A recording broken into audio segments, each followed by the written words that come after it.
لله رب العالمين والصلاة والسلام على أشرف الأنبياء والمرسلين أما بعد فأعوذ بالله من الشيطان الرجيم بسم الله الرحمن الرحيم والذين آمنوا أشد حبا لله صدق الله العظيم إن الله وملائكته يصلون على النبي يا أيها الذين آمنوا صلوا عليه وسلموا تسليما صالح حضرات رسول اللہ اللهم صل على سيدنا ومولانا محمد وعلى آل سيدنا ومولانا محمد وبارك وسلم الصلاة والسلام عليك يا رسول الله وعلى آلك وأصحابك يا حبيب الله. اللہ کریم کی حمد و ثنا کے بعد حضور نبی کریم صلی اللہ علیہ وآلہ وسلم کی بارگاہ میں ہدیہ درود و سلام پسند ادب و احترام عرض کرنے کے بعد انتہائی واجب القدر احترام حضرات علماء کرام سراخانہ شریف لسان سامعین و حاضرین، اللہ کے خاص کرم اس کی رحمت اور اس کی توفیق سے سالانہ ذکر شہداء کرب و بلا رضی اللہ تعالی عنہم اجمعین کے حوالے سے منعقدہ اس بابرکت محفل میں ہم سب حاضر ہیں. دعا ہے اللہ کریم جملہ منتظمین کا انتظام کرنا، حاضرین کا حاضر ہونا اور سامعین کا سننا کریم رب اپنی پاک بارگاہ میں قبول فرمائے آمین، اور ہم سب کے لیے ذریعہ نجات بنائے آمین. کیونکہ علامہ صاحب کا آگے لمبا سفر ہے اور مہمان ہے، انتظامیہ کی رائے سے مہمان خطیب کو آخر میں پڑھنا چاہیے. ہم مقامی لوگ ہیں، حضرت کا سفر لمبا ہے مجھے بتایا گیا، میں زیادہ دیر آپ کے ان کے درمیان نہیں رہوں گا. جو میرا ٹائم ہے 45 منٹ، اس میں سے میں کچھ ٹائم علامہ صاحب کو پیش کروں گا اور گفتگو جلدی سمیٹوں گا تاکہ وہ خطاب کر کے اپنی منزل مقصود تک پہنچ چکے. وقت مقررہ پر بلا تمہید گفتگو شروع ہے. بہت سارے سوالات، بہت سارے موضوعات، سال کے سارے معاملات سامنے رکھتے ہوئے میں نے موضوع کا انتخاب کیا ہے پیار ہی پیار. آج کے درس شہداء کرب و بلا کا موضوع ہے پیار ہی پیار. آئیں سنیں میرا رب کا قرآن فرماتا ہے والذین آمنوا اشد حبا للہ، اور ایمان والے وہ ہیں جو اپنے رب سے شدید محبت کرتے ہیں. سبحان اللہ.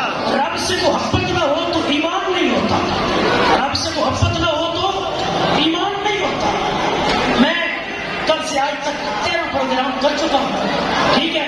میری انشاءاللہ آواز اور انداز نہیں بدلے گا، نعرے کی بھی تھوڑی آپ نے گنجائش کم رکھنی ہے تاکہ ٹائم بچے، اور توجہ کے ساتھ سننا ہے تاکہ آپ کا دھیان ایک سیکنڈ کے لیے بھی ادھر ادھر گیا تو پھر بات آپ سے آگے نکل جائے گی. ایمان والوں کی رب نے قرآن میں علامت بیان کی والذین آمنوا اشد حبا للہ، ایمان والے وہ ہیں جو اپنے رب سے شدید محبت کرتے ہیں. اس کا مطلب یہ ہے ایمان تب ملتا ہے جب سب سے زیادہ بندے کے دل میں رب ذوالجلال کی محبت ہو. اب قرآن کے ساتھ حدیث کو ملاتے ہیں، مسئلہ واضح ہو جائے.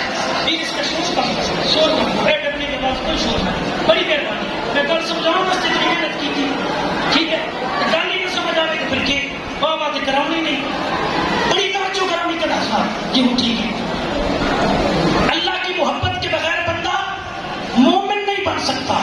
اور آقا نے فرمایا، بخاری کے لفظ پڑھ رہا ہوں، ان انس رضی اللہ تعالی عنہ قال قال رسول اللہ صلی اللہ علیہ وسلم لا يؤمن احدكم حتى اكون احب اليه من ولده ووالده والناس اجمعین او كما قال علیہ السلام. حضور نے فرمایا جب تک تم میں سے کوئی بھی بندہ اپنے ماں باپ، اپنی اولاد اور ساری کائنات سے بڑھ کے مجھ سے محبت نہیں کر لیتا اس وقت تک کامل مومن بن ہی نہیں سکتا. پتا چلا صرف خدا سے محبت ضروری نہیں ہے، خدا کے بعد مصطفیٰ سے بھی محبت ضروری ہے. ایمان تک بچے گا، خدا سے محبت نہ ہو پھر بھی بندہ مومن نہیں، مصطفیٰ سے محبت نہ ہو پھر بھی بندہ مومن نہیں. اور ایمان کو قائم رکھنے کے لیے یہ بھی ضروری ہے جو نبیوں کے تاجدار نے فرمایا. ترمذی سے پڑھ رہا ہوں، قال رسول اللہ صلی اللہ علیہ وسلم احب اللہ لما یغزوکم من نعمت. حضور فرمایا دیتا ہے۔ اللہ سے محبت کرو اس لیے کہ وہ تمہیں نعمتیں دیتا ہے۔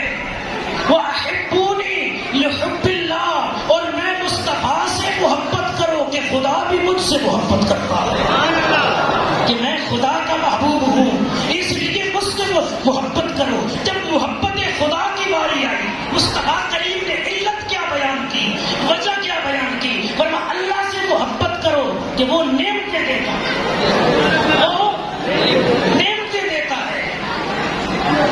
بہت ساری نعمتیں ہیں، سبحان اللہ، ان میں سے ایک نعمت خود ذات مصطفیٰ بھی ہے۔ سبحان اللہ۔ یہ نہ کوئی سمجھ لے کہ حضور کو یہ کہنا چاہیے تھا کہ اللہ سے محبت کرو کہ اس نے تمہیں محمد مصطفیٰ عطا کیے ہیں، یہ نہیں کہا۔ حضور نے فرمایا رب سے محبت کرو، لما یغزوکم من نعمت، کہ وہ تمہیں نعمتیں دیتا ہے، اور نعمتوں میں نعمت اعظم ذات مصطفیٰ ہے۔ باقی جتنی نعمتیں ملی، آل کی نعمت ہو، اصحاب کی نعمت ہو، اولیاء کی نعمت ہو، زمین کی نعمتیں ہوں، آسمان کی نعمتیں ہوں، وہ ذات مصطفیٰ کی وجہ سے ملی ہیں۔ تو نتیجہ یہ نکلا کہ خدا سے محبت کرو جس نے تمہیں محمد مصطفیٰ کے صدقے ہر نعمت کا مالک بنا دیا ہے۔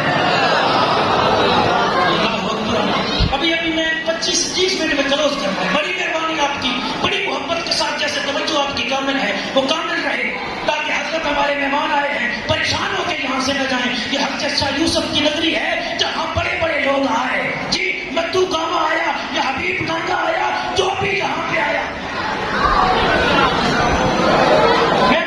میں بڑا بچہ سکتا ہوں، ٹینشن نہ لگا انشاءاللہ۔ اللہ اکبر، میں چین بھی بچہ سکتا ہوں، بھی جوڑے بستے بچہ سکتا ہوں۔ بڑی محبت ہو رہی، مہمانوں کی قدر کرنی۔ گرامی قدر حضرات، یہ حضرت شاہ یوسف رحمۃ اللہ علیہ کی نگری ہے کہ حضرت حبیب آئے تو فیض پاتے ہیں، یہاں مدو کاما آئے تو فیض پاتا ہے۔ اور ہم نے یہ آزما کے رکھا ہے، میں بھکر تک گیا ہوں، میں سنگلا ہل تک گیا ہوں، رب کی عزت کی قسم، جب بھی حضرت شاہ یوسف کے حوالے سے رب کی بارگاہ میں التجا کی ہے، خدا نے بھی مجھے عطا کیا ہے۔ اور اس کی دلیل یہ ہے کہ ایک سال کے اندر 40 تقریریں اسی مسجد میں بیٹھ کر، اسی سٹیج پہ بیٹھ کر کرنے کے باوجود لوگ 10 محرم کو انتظار میں بیٹھے ہیں، کہ لوگ اس انتظار میں ہیں کہ کوئی بندہ آئے اور آ کے بے شک 40 مرتبہ سال میں سنا ہے، لیکن محبت آل نبی اور اصحاب نبی کا جام پلا دے گا۔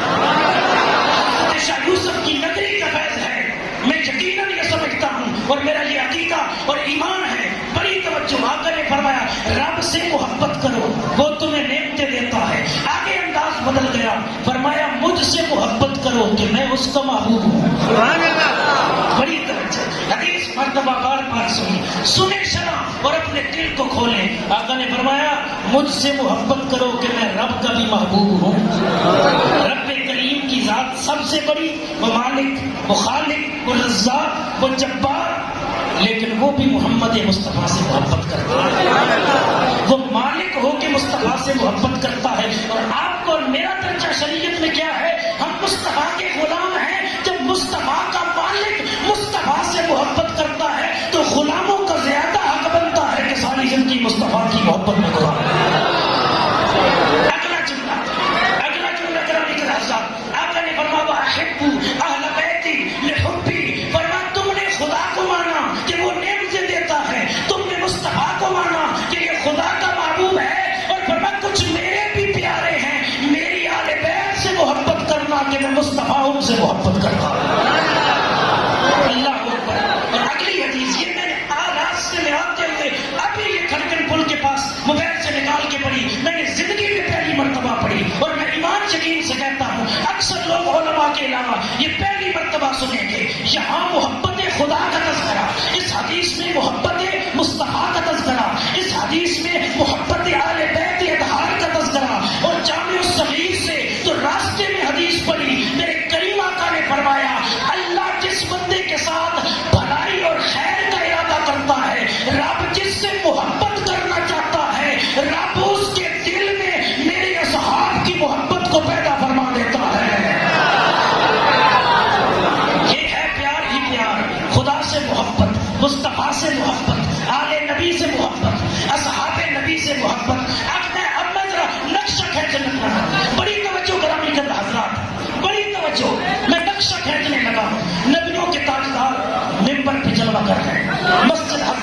یوسف کی نہیں، مسجد مصطفیٰ کی مسجد نبوی، سبحان اللہ خطبہ امام الانبیاء دے رہے ہیں اور سامنے بیٹھے ہیں صحابہ کرام راہ بیت اتحاد، سبحان اللہ حضور کے غلام سامنے بیٹھے ہیں، اللہ اکبر کبیرہ۔ راوی ہے حدیث کے حضرت بریدہ، اور بریدہ نکلا ہے برد سے، اور برد کا معنی ہوتا ہے ٹھنڈا، برد کا معنی ٹھنڈا، یا نار کونی بردم و سلامن علی ابراہیم، اے آگ ابراہیم پر ٹھنڈی بھی ہو جاؤ اور ابراہیم پر سلامتی والی بھی ہو جاؤ۔ قرآن سے ثابت ہو گیا برد کا معنی ٹھنڈک، اور حضور کے صحابی کا نام بریدہ، معنی کیا بنا؟ ٹھنڈک والا۔ ٹھنڈک والے صحابی سے حدیث روایت ہے، سنو گے تمہارے عقیدے پہ بھی ٹھنڈ پڑ جائے گی، دل میں بھی ٹھنڈ پڑ جائے گی۔ حضرت بریدہ روایت کرتے ہیں کہ ہم حضور کا خطبہ سن رہے تھے، حضور ممبر پہ جلوہ گر تھے کہ مسجد نبوی کے اندر اذا جاء الحسن والحسین، مسجد نبوی میں حسن بھی آئے، حسین بھی آئے، قمیصان یمشیان احمران، کہتے ہیں یہ دونوں شہزادے آئے نا، انہوں نے دو جبے پہنے ہوئے تھے، قمیصان احمران کا صرف جبے ہم نے نہیں دیکھے، ہم نے جبوں کا رنگ بھی دیکھا، وہ سرخ و دھاری دار تھے، یمشیان، اور دونوں چل رہے تھے، بیا سران، اور کبھی چلتے چلتے زمین پہ جلوگر ہو جاتے۔ آپ کا میرا چھوٹا بچہ ہو نا، اور کبھی کبھی زمین پہ چلنے لگی، ابھی سیکھ رہا ہوں تو وہ چلتا ہے پھر گرتا ہے۔ میں حدیث کا ترجمہ ادب کے دائرے میں رہ کے کر رہا ہوں کہ دونوں شہزادوں کبھی چلتے تھے، کبھی زمین پر جلوگر ہوتے تھے۔ اچھا، میں خطبہ دے رہا ہوں اس وقت تقریر کا، اور آپ سن رہے ہیں، اور جمعے کے خطبے کے لیے تو یہ شریعت کا لازمی امر ہے کہ امام کا چہرہ مقتدیوں کی طرف ہو اور مقتدیوں کا چہرہ امام کی طرف ہو، اور امام جمعے کا خطبہ دے کہ اس کی پشت ہو قبلے کی طرف اور مقتدیوں کا منہ ہو قبلے کی طرف۔ ایسے ہی منظر ہوتا ہے جب خطیب خطبہ دیتا ہے جمعے کا۔ اب صحابہ تو مصطفیٰ کو تک رہے تھے، صحابہ کا منہ تو قبلے کی طرف، اذا جاء الحسن والحسین قمیصان احمران یمشیان ویعصران کا منظر بریدہ بیان کر رہا ہے، جس کا خود چہرہ مصطفیٰ کی طرف ہے، جس کا خود چہرہ قبلے کی طرف ہے۔ حسن و حسین آ بھی گئے، جبے پہنے ہوئے بھی ہیں، ان کا رنگ بھی سرخ ہے۔ یہ بریدہ تجھے کس نے بتایا؟ اس نے کہا یہی تو بتا رہا ہوں کہ نام میرا بریدہ ہے، جس کا معنی ٹھنڈک والا، اور تمہیں ٹھنڈک والی حدیث جلدی سنا رہا ہے کہ مصطفیٰ کے صحابہ نے بتایا، ہم بیٹھے تو مسجد نبوی میں ہوا کرتے تھے، ہم خطبہ تو مصطفیٰ کے ذات سے سن رہے ہوتے تھے، لیکن مسجد میں بھی خطبہ سنتے ہوئے بھی آل نبی کا خیال بھی ہوتا، مصطفیٰ کے خطبے کی طرف خیال بھی ہوتا۔ مسئلہ کلیئر کرتا ہوں، بریدہ اسلمی مدینے کا رہنے والا ہے، اسلمی قبیلے سے تعلق رکھتا ہے، یہ آل نبی میں سے نہیں ہے، یہ آل نبی میں سے نہیں ہے۔ اسی حدیث کو دوسرے مقام پہ جناب ابو ہریرہ رضی اللہ تعالیٰ عنہ نے روایت کیا، وہ بھی آل نبی میں سے نہیں ہے، تو خاص مان آل نبی کا ہے، نہ ابو ہریرہ آل نبی کا فرق، نہ بریدہ اسلمی آل نبی کا فرق، اور دونوں شان بیان کر رہے ہیں حسن اور حسین کی۔ اگر آپس میں محبت نہ ہوتی، اگر نعوذ باللہ انہوں نے حق قسم کیے ہوتے صحابہ کرام کے آل نبی نے، تو پھر ان کی شانیں ایسے بیان کرتے۔ پتہ یہ چلا کہ حضرت بریدہ اور ابو ہریرہ بتا رہے ہیں دنیا والوں، اگر آل نبی کی عظمت، شان اور رفعت سننا چاہتے ہو تو اصحاب نبی سے سنو، جتنا مقام آل نبی کا اصحاب نبی نے واضح کر کے بیان کیا ہے۔ قیامت تک کوئی مفتی، کوئی عالم، کوئی شیخ الحدیث، کوئی ذاکر، کوئی نقیب، کوئی خطیب بیان ہی نہیں کر سکتا۔ ہم نے سن کے اور کتابیں پڑھ کے آل کی شان بیان کی ہے، یا صحاب نے آنکھوں سے دیکھ کے شان بیان کی ہے؟ ابھی دیکھنے والا پکا ہوتا ہے، یہ سننے والا۔ اصول شریعت کیا ہے جی؟ فَكَيْفَ إِذَا جِئْنَا مِن كُلِّ أُمَّةٍ بِشَهِيدٍ وَجِئْنَا بِكَ عَلَىٰ هَٰؤُلَاءِ شَهِيدًا۔ محشر کا دن ہوگا گرامی کے حضرات، اللہ فرماتے ہیں ہم گواہ لے آئیں گے، سبحان اللہ، ہر امت سے ہم شہید لے آئیں گے۔ شہید کا معنی گواہ، فرما ہر امت سے گواہ شہید لے آئیں گے، اور محبوب پھر سب گواہوں پر ہم تجھے گواہ لے آئیں گے۔ سبحان اللہ، اللہ اکبر کبیرہ، سب گواہوں پر محبوب تجھے گواہ لے رہے تھے. سنی ہوئی بھی شہادت شریعت میں قابل قبول ہے کہ پہلا راوی سچا ہو، اس سے سن کے آگے نہیں. اگر پہلا ہی جھوٹا ہے تو روایت قابل قبول نہیں ہے. اس سے سننے والا دوسرا جھوٹا، روایت قابل قبول نہیں ہے. حدیث کا اصول ہے جو حدیث آپ سے حضور کی بیان کرے گا وہ بندہ سچا بھی ہو، جھوٹا نہ ہو، وہ بندہ عادل بھی ہو، عدل کرنے والا ہو. جو ڈنڈی مارنے والا ہے اس کی روایت قبول نہیں. وہ صاحب ایمان بھی ہو، کافر کی روایت قبول نہیں ہے. وہ فاسق فاجر بھی نہ ہو، جو زانی شرابی بدکار ہو، اس کی روایت بھی شریعت میں قبول نہیں ہے. جو عادل نہ ہو اس کی روایت بھی قبول نہیں ہے. جو مسلمان نہ ہو اس کی روایت بھی قبول نہیں ہے. جو سچا نہ ہو اس کی روایت بھی قبول نہیں ہے. مصطفیٰ کی آل کی شان کو اصحاب نے بیان کیا اور فریقین کی کتب میں آج تک وہ حدیثیں موجود ہیں جو اس پہ دلالت کرتی ہیں کہ اصحاب سچے بھی تھے، عادل بھی تھے، مومن بھی تھے اور حدیث بھی صحیح روایت کرتے تھے اور بدکار بھی نہیں تھے، پاک بھی تھے. اس لیے پاکوں کی شان کا اصحاب نے حق ادا کر دیا. نعرہ تکبیر، نعرہ رسالت، نعرہ تحقیق، علماء اہل سنت. 10 منٹ اور کیجیے برداشت. پھر میں حضرت کو میں لے کے جا رہا ہوں. گرامی قدر حضرات، ادھر منظر یہ ہے. بریدہ کہتے ہیں مصطفیٰ نے ممبر چھوڑا. حضور نے ممبر چھوڑا جب دونوں شہزادوں کو دیکھا. حضور نے ممبر چھوڑا، کریم آقا تشریف لے آئے، زمین پر دونوں شہزادوں کو اٹھایا، اٹھا کے اپنے ساتھ ممبر پہ بٹھایا. ثم قال، پھر حضور نے فرمایا صدق اللہ، اللہ نے سچ فرمایا ہے، انما اموالکم واولادکم فتنہ. بے شک مال بھی فتنہ ہے، یعنی آزمائش ہے، اور اولاد بھی تمہارے لیے آزمائش ہے. آگے حضور کے لفظ ایمان فجت کرے گا آپ کا. آقا نے فرمایا میں نے ان دونوں شہزادوں کو دیکھا، یہ آ رہے تھے اور کبھی سے انہوں نے پہنی ہوئی تھی، کبھی زمین پہ جل وگر ہوتے، کبھی اٹھتے. آقا فرماتے ہیں فلم اصبر، حتیٰ کہ مجھ سے رہ نہ سکا ہے، مجھ سے صبر نہ ہوا. یہ وہ صبر نہیں ہے کہ کوئی تکلیف پہنچے بندہ ہو بقا کرے، گریبان چاک کرے، سر کے اندر مٹیاں ڈالے. یہ غم والا صبر نہیں ہے. مصطفیٰ کو حسنین سے محبت اتنی تھی کہ مصطفیٰ فرماتے فلم اصبر، مجھ سے صبر نہ ہوا، میں نے خطبہ تو چھوڑ دیا، شہزادوں کو کوئی نہ چھوڑا. اللہ اکبر کبیرہ. حضور لے آئے، منبر پہ بٹھایا اور صحابہ کو بتلایا کہ واقعہ ہی مال بھی آزمائش، اولاد بھی آزمائش. یہ آ رہے تھے نا، اور جب زمین پہ جل مگر ہوتے پھر اٹھتے. میں مصطفیٰ سے رہا نہ گیا، میں نے انہیں اٹھایا اور اپنے پاس بٹھایا. اب میں سوال کر رہا ہوں، آپ سے توجہ سے سنیے. جب صحابہ منظر تک رہے تھے، جب قمیصوں کے رنگ بتا رہے تھے، تو پھر چاہیے نہیں تھا کہ مولا مرتضیٰ اٹھ جاتے.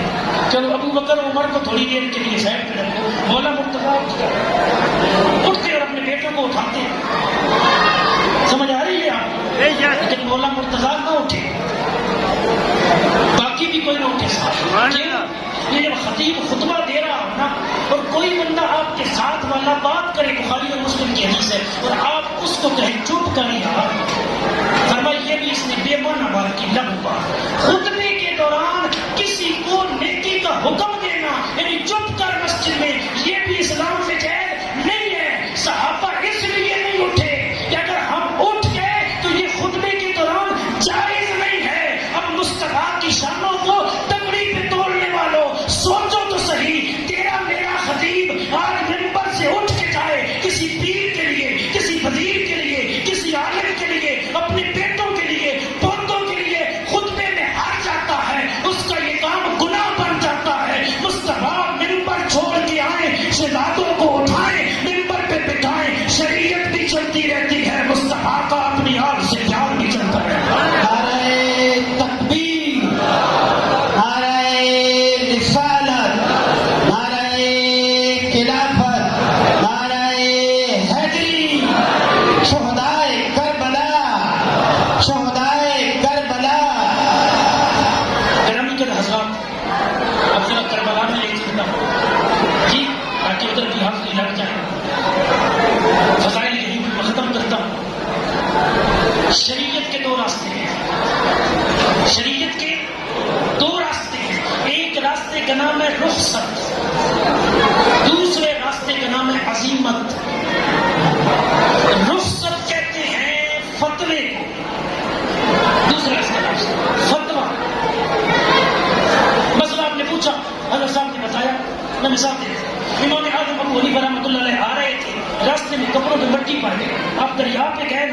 کپڑوں کو دھونے لگے. ساتھ بیٹھے طالب علم نے پوچھا حضرت زمین کی مٹی پاک ہے اور یہ تو ہے بھی خشک, کپڑوں پہ لگ گئی, پھر کیوں دھو رہے ہو؟ امام صاحب نے فرمایا وہ فتویٰ تھا کہ مٹی ناپاک نہیں ہے, کپڑوں پہ خشک لگ جائے تو کپڑے ناپاک نہیں ہوتے. فرمایا وہ فتویٰ تھا, یہ جو دھو کے نماز پڑھوں گا یہ تقویٰ ہے. فتوے میں گنجائش ہوتی ہے اور تقوی میں درجہ کمال ہوتا ہے. شریعت کا ایک راستہ ہے رخصت, اس کا معنی گنجائش پہ عمل کرنا, جہاں گنجائش نکلے وہاں عمل کرنا. دوسرا راستہ ہے عظیمت, گنجائش نکلتی رہے پھر بھی چٹان بن کے, سافر بن کے بڑے بڑے مشکلات اور امتحانوں میں ڈٹ کے کھڑا ہو جانا. مولا علی کا بیٹا ہے محمد بن حنفیہ, مولا علی کا بیٹا ہے محمد بن حنفیہ. امام حسین کربلا جا رہے ہیں, کہہ رہے بھائی جان نہ جائیں, آپ کی محنت نہ جائیں, اور خود کوئی نہیں گئے.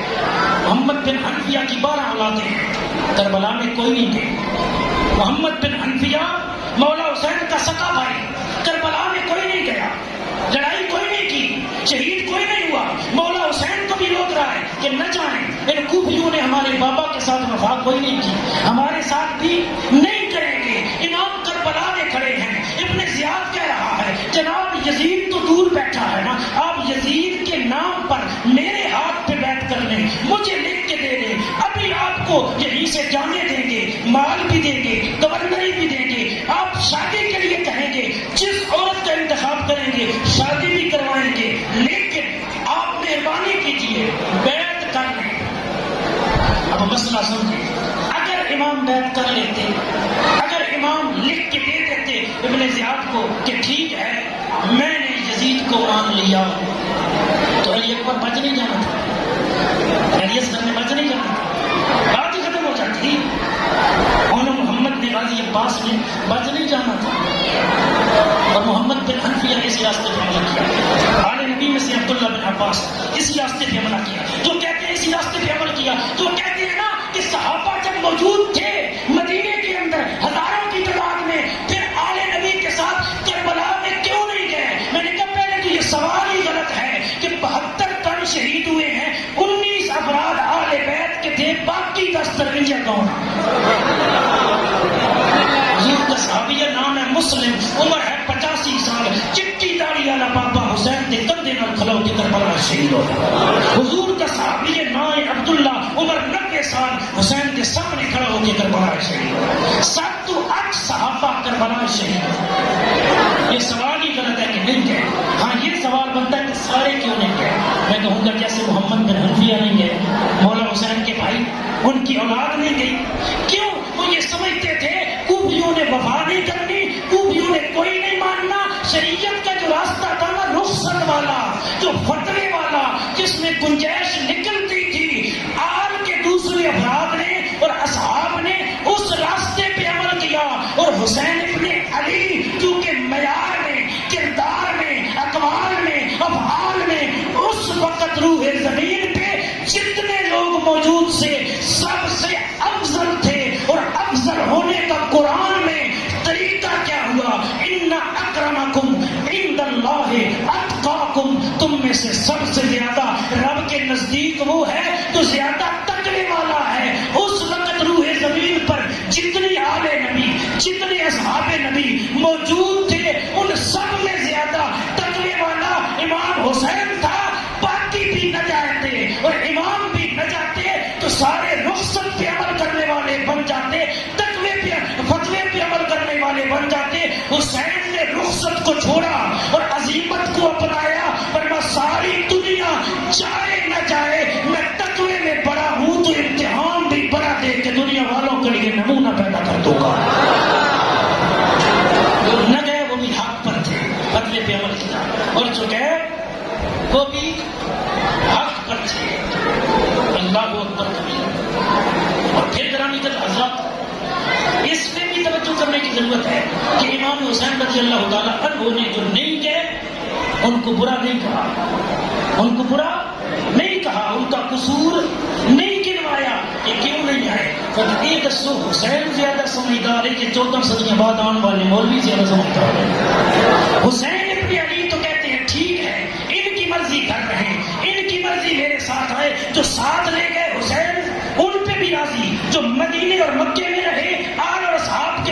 حسین ان پہ بھی راضی. موضوع ہے پیار ہی پیار. حسین کا پیار آل سے ہے, آل کا پیار حسین سے ہے. تو حسینی کوئی ہے جو آل کو بھی سلام پیش کرتا ہے, اصحاب کو بھی سلام پیش کرتا ہے.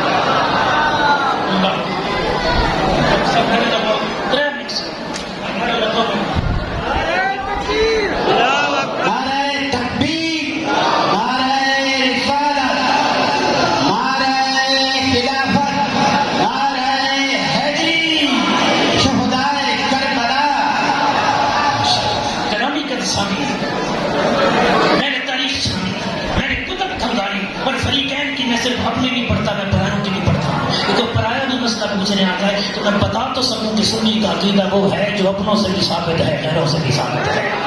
اللہ اکبر. تاریخ کی کتب چھانی, ایک جملے کے اندر میں مسئلہ بتا کے جا رہا ہوں. اسلامی تاریخ کے اندر آل نبی کی جتنی ہستی گزری ہیں, ان ہستیوں میں 7 بندے ایسے تھے جن کے نام آل نبی نے ابو بکر رکھے.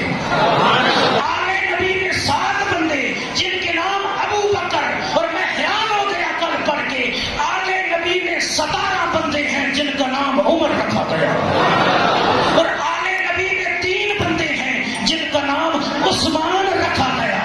اس کا مطلب ہے تینوں کے نام آل نبی نے رکھ کے بتا دیا کہ ہمیں تینوں سے پیار ہے, تینوں کو ہم سے پیار ہے.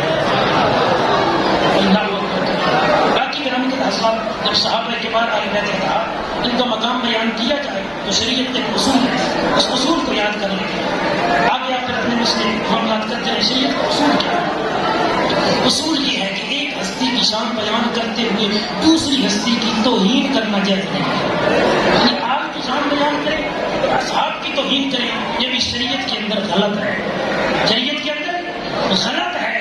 اور اصحاب کی تعریف میں بندہ اتنا اوپر نکل جائے کہ نعوذ باللہ من ذالک, بندہ نبی پاک صلی اللہ علیہ وسلم کی آل کی توہین کر بیٹھے, یہ بھی غلط ہے. حضور کا طریقہ کیا ہے؟ میں اسی میں ختم کر رہا ہوں. نبیوں کے تاجدار کا طریقہ ہے. کریم آقا صلی اللہ علیہ وآلہ وسلم نے ارشاد فرمایا, حضور نے فرمایا, میں حدیث سے نہیں پڑھتا, ترجمہ کر دیتا. حضور نے فرمایا حسین مجھ سے, میں حسین سے. جامع ترمذی نہیں ہے. حضور نے فرمایا علی مجھ سے, میں علی سے. توجہ, حضور نے فرمایا حسین مجھ سے, میں حسین سے. حضور نے فرمایا علی مجھ سے, میں علی سے. حضور نے فرمایا مشکات میں ہے, ترمذی میں ہے, فرمایا عباس مجھ سے, میں عباس سے. حضور کے چچا ہیں. آقا کریم نے فرمایا قبیلہ اشعری مجھ سے, میں قبیلہ اشعری سے. یہ بہت بڑا قبیلہ تھا, مسلم بخاری میں حدیث ہے. حضور نے فرمایا قبیلہ اشعری میں مصطفیٰ سے ہے, میں مصطفیٰ قبیلہ اشعری سے ہوں. حضور کا ایک سامنے رنگ کا صحابی, غریب ترین صحابی, نام ہے جلیبیب. حضور نے فرمایا جلیبیب مجھ سے, جلیبیب مجھ سے. ہاتھ کے لیے 1 مرتبہ فرمایا, جلیبیب کے لیے مصطفیٰ نے 2 مرتبہ فرمایا. مسلم سے حدیث صحیح, ذمہ داری ہے میری نکال کے دینا. فرمایا جلیبیب مجھ سے, میں جلیبیب سے.